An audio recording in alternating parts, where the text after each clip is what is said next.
Les 130 ans de la naissance de Charlie Chaplin donnent lieu à d'innombrables manifestations à travers le monde. En France, 10 de ses films vont ressortir en salle, de La Ruée vers l'or jusqu'au temps moderne. Et une compilation de ses meilleures bandes originales, toutes écrites par lui-même, vient de sortir. Le réalisateur, mort en Suisse en 1977, aura créé des œuvres majeures, mêlant humour, poésie, politique et un exceptionnel sens du rythme, dont nous parle Marion Banchet.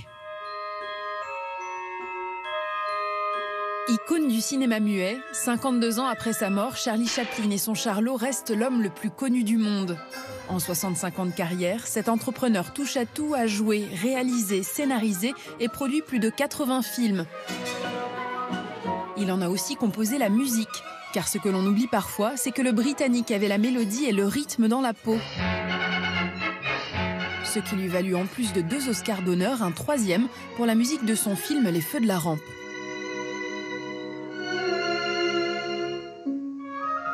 Ses 2 parents étaient chanteurs et n'ayant pas beaucoup d'argent, il traînait le petit. Et ensuite, très jeune, il a fait partie d'un troupe de danseurs qui s'appelle les 8 Lancashire Lads, qui étaient des danseurs de sabots, 8 petits garçons.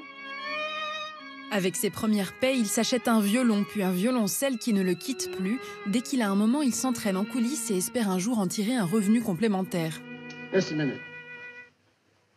Why, Terry, I didn't hear you come in. How could you? Chaplin avait une oreille incroyable. On voit bien dans le discours du dictateur, il fait du faux allemand, mais ça sonne comme de l'allemand.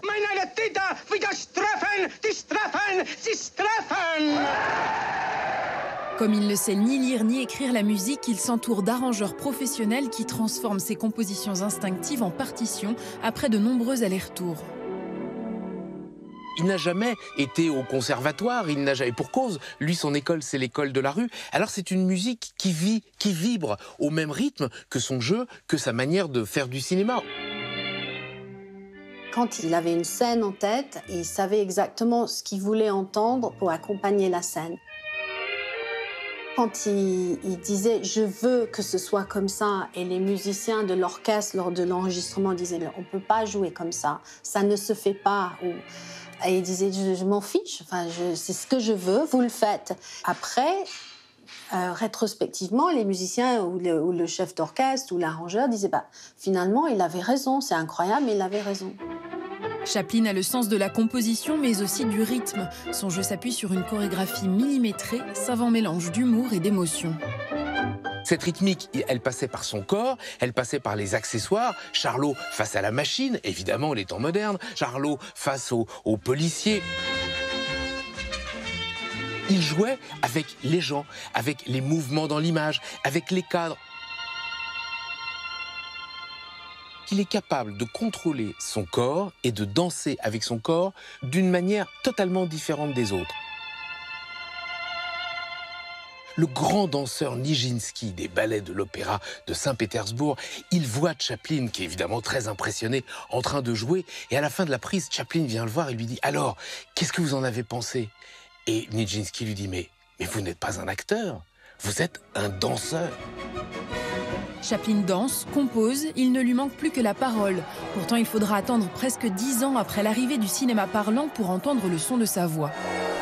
La première fois qu'on entend la voix de Chaplin, c'est dans les temps modernes. Et là, c'est absolument incroyable, c'est-à-dire qu'il a composé une musique. Je cherche après Titine, tatara, tatara. Je notre socavore, je notre citavore, je la toula, tila toi. Et ça va être un sketch évidemment hilarant où Charlot, chanteur, on entend le timbre de sa voix, va avec Charlot, musicien, avec Charlot, pantomime, puisqu'au fond, il fait une gestuelle absolument insensée. C'est là où on se rend compte que Chaplin est plus qu'un acteur. Chaplin est un tout. Chaplin est un univers chaplinien. Pour lui, c'était le bonheur. Il contrôle, du coup, toutes nos émotions. Et petit à petit, les compositions de ce génie autodidacte vont même dépasser ses films. Son plus gros succès, la chanson Smile, reprise entre autres par Nat King Cole ou encore Michael Jackson.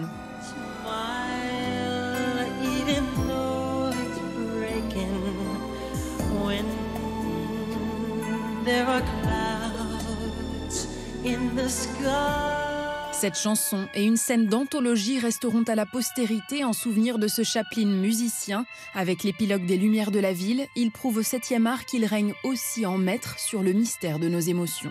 Je défie n'importe qui de regarder cette scène, même s'ils n'ont pas vu tout le film, sans avoir une larme aux yeux, parce que le violon est juste parfait pour ça. Et donc, pour moi, c'est une merveille.